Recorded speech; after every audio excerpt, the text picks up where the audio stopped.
வணக்கம். திரைக்கலைஞன், பொதுமக்களில் ஒருவன் தம்பிராமையா,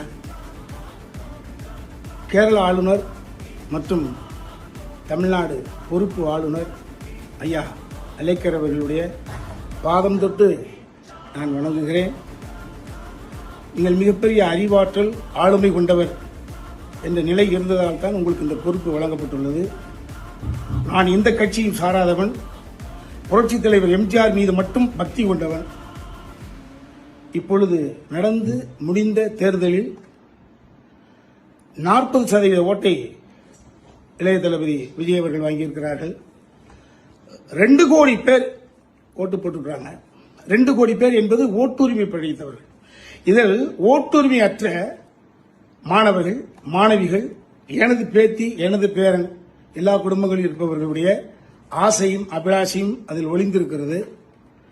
கடந்த 2-3 நாள் நிகழ்வுகள் என்பது தமிழ்நாட்டில் இருக்கக்கூடிய குழந்தைகளை, ஓட்டுரிமை அற்றவர்களை, மாணாக்க செல்வங்களை, என்னை போன்ற நிறைய பேருடைய பேரன் பேத்திகளை மனம் கலங்க செய்திருக்கிறது. எல்லோர் வீட்டிலும் ஒரே கூக்குரல், தமிழ்நாடு எங்கும் எல்லோர் வீட்டிலும் குழந்தைகளுடைய கூக்குரல். எப்ப வருவாங்க, எப்ப, எத்தனை சீட்டு, எப்ப பதிவேற்றுக்காங்களா, எப்ப ஏற்க போறாங்க. ஒரு இனம் புரியாத தொல்லைக்கு ஆளாக்கப்பட்டு எல்லோரும் மன செஞ்சலத்தில் ஆழ்ந்து கிடக்கிறார்கள். 113 காமிச்சிட்டாங்க. 5 கூட தூக்கி போடுங்க. 108 இருக்குல்லங்க ஐயா, அழைங்க ஐயா தம்பி விஜய கொடுங்க. அவர் கேட்டுக்கக்கூடிய இந்த 2 வார அவகாசத்தை கொடுங்கள். அவர் ப்ரூவ் பண்ண முடிஞ்சது அப்படின்னா ஆட்சி தொடரட்டும். ப்ரூவ் பண்ண முடியலன்னா ஆட்சியை விட்டு சட்டம் ஆட்டோமேட்டிக்கா அவரை தீக்கிற போது அடுத்த இன்னொரு எலெக்ஷன் கூட நீங்க ஃபார்ம் பண்ணுங்க. அதுக்கப்புறம் யாரும் வந்து போட்டும். தயவு செய்து இந்த ஓட்டுரிமையற்ற இந்த குழந்தை செல்வங்கள், அவர்கள் அறியாமையில் இருப்பவர்கள், இன்ஃபாக்சுவஸில் இருப்பாங்க, உண்மை இருந்துட்டு போட்டுமே, அவர்களுடைய பார்வையில், அவர்களுடைய எண்ணத்தில் இருந்து, அவர்களுடைய பாயிண்ட் ஆஃப் இருந்து கேட்கிறேன்.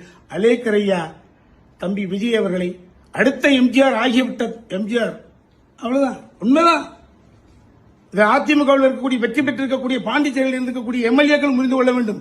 நீங்களாக வந்து விஜய்க்கு சப்போர்ட் செய்யுங்க.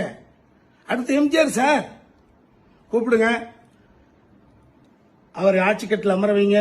திரும்ப சொல்றேன், அறுதி பெரும்பான்மை நிரூபித்தான் ஆட்சி தொடரட்டும். அறுதி பெரும்பான்மை நிரூபிக்க முடியவில்லை என்றால் ஆட்சி களையட்டும், அடுத்த எலெக்ஷன் நடக்கட்டும்.